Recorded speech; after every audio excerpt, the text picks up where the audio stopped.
Hey, when in the world is dinner going to be ready? I'm cooking it now. It must be tough on you to do it with such a useless wife. We need to teach your wife how to behave. She's such an airhead, I don't know what to do. Is what my in-laws said as they laughed loudly. Feeling like I was at my wit's end, I decided I had to leave this house. My name is Natalie. I'm a 25-year-old housewife. Since I was young, I've always been the type to avoid conflict with others. That's why from elementary school on, I had a tendency of being a yes man to everyone with more power than me in class. I would accept anything my teachers said, even if it was unreasonable. Even though I did my best to go along with the people around me, I would just end up getting bullied instead. I always tried to make everyone happy, but I ended up catching the attention of two popular kids in my class who were leaders of opposing cliques. I ended up getting ignored by everyone and sometimes really cruelly abused. I held myself back, thinking that it would come to an end soon enough. But the harassment didn't end. I was told that I had to pick a side between the two cliques, and I was abused until I picked one. I didn't understand why I had to do something like that. It was sad and frustrating. But no matter how tough it was on me, I couldn't talk to my parents about it. My parents both worked full-time and were always very busy. At the time, I didn't know the details very well, but my grandma on my mom's side was very ill. In order to pay for her hospital bills, my mom worked non-stop. My dad worked in order to make enough money for the three of us to survive. My parents were always busy and exhausted, and I didn't want to burden them. So I ended up holding in my emotions and not talking to my parents about it. But that wasn't good. The harassment only escalated, even after I started middle school. My body reached its limit. One morning I tried to get up to go to school, but my body wouldn't move. I did my best to eat breakfast and get ready to leave the house, but my body felt shockingly heavy. My mom saw that I had finished eating and getting ready, so of course, she said, "What are you doing? Get going." All I could do is say I didn't feel well, but my mom didn't believe me at first. "You seemed just fine while you were eating breakfast. I need to get to work soon, so it's time for you to go to school too." Fine. I didn't want to bother my mom, but my body wouldn't move. I felt bad that I was causing my mom trouble and began to panic because my body wasn't moving. My face became pale. I started sweating like crazy and grasping for air. At this point, my mom realized something was wrong and took me to the hospital. We were told that these were symptoms of extreme stress. I couldn't hide it from my mom anymore, so I finally told her how I was getting harassed at school. She hugged me, crying and apologizing for not noticing that something was wrong until now. I also cried uncontrollably, regretting that I hadn't spoken to my parents about this earlier. My mom told my dad, and he also apologized for not noticing earlier. I didn't want them to apologize, so I felt sorry for making them feel guilty. But after talking to my parents about what was happening, I felt better. My parents told me I didn't have to force myself to go to school, so I rested at home for a while. Even though I was a child, I felt like I couldn't just laze around at home all day. In order to help my mom out, I began learning how to do housework. I started with cleaning and laundry and then began learning my mom's recipes as I'd help her in the kitchen. Thanks to that, I learned to cook on my own and began cooking dinner for my family, apart from any fried dishes which I left my mom to prepare. "Natalie, you cooking for us is a huge help." "And it's delicious. You're a genius." My parents would compliment me and tell me how grateful they were. That made me happy, so I worked hard around the house. I'm the type who gets hooked on things once I start them. Wanting to make the house as spotless as possible, I began studying all sorts of ways to clean. I began memorizing recipes from cookbooks as well. Eventually our home was sparkling and I knew hundreds of recipes. Having begun to grocery shop for our family as well, I figured out how to shop while saving money. I would challenge myself by making the most delicious food possible with cheap ingredients. I enjoyed housework. I'm sure it was mostly because I was happy about getting complimented by my parents, but I also genuinely enjoyed cooking and doing chores more than most other people do. I got really into it and tried all sorts of things. Focused on my role of taking care of the house, 3 years flew by before I even realized. I was 16 years old then, an age when most people go to high school. Around that time, my parents began talking to me seriously about what I wanted for my future. Out of the several ideas we came up with, I was most interested in attending high school online. I knew that with such a weak educational background, I wouldn't be able to step out into the real world very easily. And truth be told, I wanted to experience student life. So, I joined an online high school. Apart from that, my day-to-day didn't change much. I just added a bit of studying onto the housework I did usually. I was never much of a genius, but since I was young, my grades have always been decent because I put effort into studying.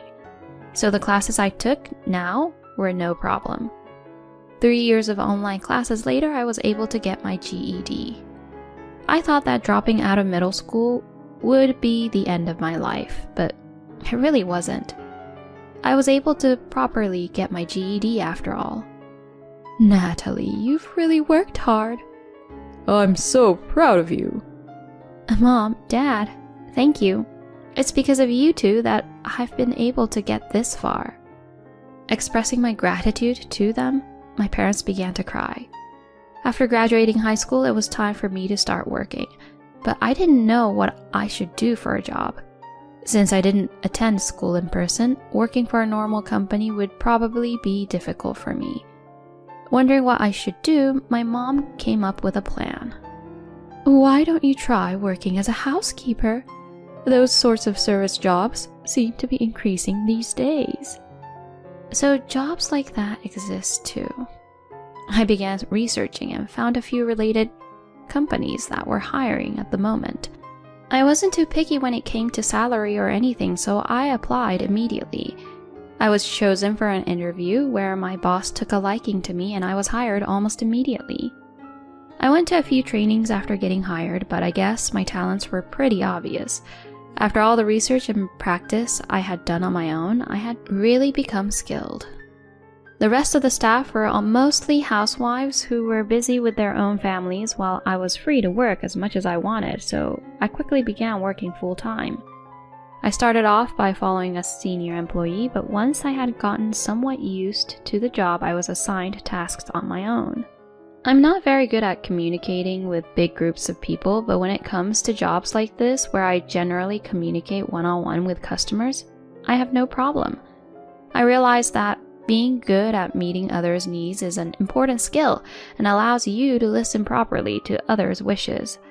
For the first time in my life, I felt like my weakness was my strength. I began approaching my job with confidence, and that brought me even better results. I had regular customers and my pay rose. I never imagined a shut-in like me would be able to work like this. I had been working for my company for 3 years when I met Dewitt. Dewitt was one of our company's customers who often chose me to clean his house. He was a bachelor with little time after work for chores, which is why he hired me to clean, do laundry, and cook. I put my all into cleaning and cooking nutritious meals for him each time. I also made sure to meal prep so he had what to eat on days I wasn't scheduled to visit. He seemed touched by my efforts and often thanked me. After about a year of being my regular customer, we had built up a good rapport. Around that time, he asked me out on a date. If it's okay with you, I'd like to meet you privately as well. Honestly, I was also interested in him, so I agreed to go on a date. Shortly after starting dating, I ended up moving in with him. After cleaning Dewitt's home for a year, I knew where everything was and was more used to his kitchen than he was. After living together 2 years, he proposed. I was incredibly happy and quickly said yes, and like that, we were engaged. My parents were also super happy, which made me feel like I was being a good daughter to them. After announcing our engagement, our families met for the first time and we had our wedding ceremony. After going on our honeymoon, we returned to our apartment and began our newlywed life. Being newlywed was super fun. Though we had lived together before, there was something exciting about being married. It was as if we were living together for the first time all over again. A year passed in the blink of an eye. We were living together happily, and I began to think it was about time for us to start a family. But our married life took a turn I didn't expect. One day, "We're going to my parents' house next week. I promised them." Promised them what? "That we'll move in with them." My husband suddenly began talking about living with his parents. I haven't heard anything about this. "That's because I'm telling you now, but it's been decided." No way. My husband told me to start packing our things. Dewitt has a demanding side to him. Something I learned about after we got married. Unable to protest, I packed up our belongings and we moved to his parents' house. Hazel, Barney, we might cause you some trouble from now on, but thank you in advance. You finally made it. We've been waiting forever. "Our maid is here. Mom, use her as much as you like. Being a maid is her strong point." I was shocked by what my husband said. How could he say something like that? And just like Dewitt had said, his parents began using me however they pleased. Apart from housework, they also sent me to do their grocery shopping, send mail, buy gifts for their friends, and so on. My husband would also command me around. "Do what my mom tells you." He was really aggressive. Dewitt was like a different person when he was with his parents. They were totally harassing me. My in-laws seemed to enjoy it too. "You idiot, get to work." Dewitt was kind enough to marry you because you're young. You should at least do the housework properly. My in-laws forced me to fulfill their wishes. When one minute they tell me to make coffee, and right as I am finishing making the coffee, they tell me they want tea instead. Of course, I won't be able to serve them their drinks that quickly. But they would use that as an excuse to scold me. They would then tell my husband that I'm a useless wife, and he would get mad at me as well. Why did things become like this? I began regretting marrying Dewitt. It seems that Dewitt planned on moving back in with his parents after getting married from the get-go, so that his parents could use his wife as their slave. I was a young housekeeper. Since I was good at housework and young, Dewitt thought I'd fit the bill. When Dewitt and his parents told me about his plan with huge grins on their faces, I was shocked. I wanted to run away. But after getting married, I became a housewife. Even if I ran away, I didn't have a job. The abuse from my in-laws really took a toll on me mentally. Around that time, my in-laws began pressuring me that it was time for me to have kids. When you're under that much pressure, you become unable to do things you usually can. And I knew that if I did have a child, I'd never be able to escape that house. The idea that I'd have to spend the rest of my life with that family was unbearable. They continued to take advantage of me. Hey, when in the world is dinner going to be ready?" I'm cooking it now. It must be tough on you, Dewitt, with such a useless wife. "We need to teach your wife how to behave. She's such an airhead. I don't know what to do," is what my in-laws said as they laughed loudly. I cooked in a rush. Until just a bit earlier, they told me they wanted to eat meat, but as soon as I finished cooking, they suddenly told me they wanted fish instead, and sent me to the supermarket a second time. Of course, they said it's all my fault that dinner was taking time. Just as I was about to serve dinner, the three of them suddenly began preparing to leave the house. Huh? Where are you going? "You're too slow, so we're going out to eat." What? But I'm just about to finish. "We feel like eating out now. We don't need what you cooked anymore." They left the house with smiles on their faces. What? Even though I went through all that effort to cook?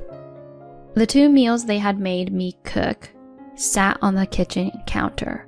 4 servings. As I stared at the food, tears began pouring down my face. Feeling I was at my limit, I decided I had to leave this house. Things proceeded quickly. I packed my bags before my husband and in-laws returned home. I'm not the type who shops for myself much, but even I was surprised when it only took me 10 minutes to pack all my things. What took me the most time was pouring the meals I had just cooked into Tupperware containers. I didn't want the food I had put so much effort into cooking to just be thrown away, so I thought I'd take them with me. As soon as I finished packing my things, I went to my parents. I had called my parents on the way, so they greeted me warmly as soon as I arrived. "You've been through a lot." Hearing those words, I felt my heart burst from all the emotions I had been holding in this whole time, and I began sobbing. Though the situation was slightly different, I felt just like I did when I hadn't turned to my parents when I was bullied in school. I was an adult, but I made the same mistake as before. Comforted by my parents, my heart finally calmed down. My husband began ringing me furiously, but I ignored him and relaxed at my parents. The next day, without picking up any of his calls, I emailed Dewitt telling him I wanted a divorce. He tried calling me countless times, but I continued to ignore him. After some time passed, he sent divorce papers to my parents' house. It seems he finally accepted it. I immediately filed them, and like that we were divorced. I had escaped from my in-laws. It was a close call. Afterwards, I began working as a housekeeper again. After being treated so horribly by my in-laws, having customers thank me made me very happy. I also realized really how insane they were. I went back to my work life. Without realizing, 5 years passed. I'm still working for the same company and living with my parents. To think I would meet those people again. It was on my day off. The doorbell rang, and when I opened my front door, I saw them standing there. "What are you doing here?" Dewitt and his parents began speaking with grins on their faces. "Have you finally calmed down? I'll forgive you, so come back." "He's telling you he'll take you back as his wife." "My mother also needs a carer, so we'll talk about that later." They tried entering my home. Hey, stop it. Home invasion is illegal. "What are you saying? You're my wife. What's wrong with your family entering your home?" What were they talking about? "Come on, let us in." "You're going to clean our house and take care of my mother." Of course not. I laughed while saying this, and my ex-in-laws froze, bewildered. I divorced you and remarried. "Huh?" My husband, Martin, came down from the second floor. Sorry, Martin, were we too loud? You're on night shift tonight, so I didn't mean to wake you. "Don't worry." My ex-family were shocked to see my current husband. "Who is this?" My ex-husband and his parents suddenly came to tell me to go back home with them. "I see. They really are tyrannical." Martin stood in front of them and told them to leave. Since he was over 6 foot tall and muscular, my ex-family seemed threatened by Martin. "Quit messing around. I never accepted a divorce. You're having an affair." Dewitt began spouting nonsense. "The divorce was officially filed, but you're trying to force your way into our home? Wouldn't you say that's home invasion?" I spoke up. Martin is a cop, so he can arrest you on the spot. Dewitt replied. "A cop?" Dewitt and his parents suddenly panicked. "I can call my people right now and get you locked up." Martin glared at Dewitt and his parents, who were dripping in sweat. "Excuse us," Dewitt said, and they ran away. They were unbelievable. Later, I received a long email from Dewitt. I thought he'd tried to apologize, but it turned out to be a romantic letter trying to persuade me to get back with him. It seemed that his grandmother was in need of someone to take care of her, which they wanted to pin on me. It also turns out that his father had made a big mistake at work, so he had been fired and was currently unemployed. I was glad I cut off ties with them a long time ago. My current husband is someone I had known since I was young, who reached out to me after finding out I had gotten a divorce. After dating for some time, we got married last year and he moved in with my parents and I. He was reliable and really loved me, so I was happy that we got married. I'm sure that from now on, I'll live a happy life with my husband and parents.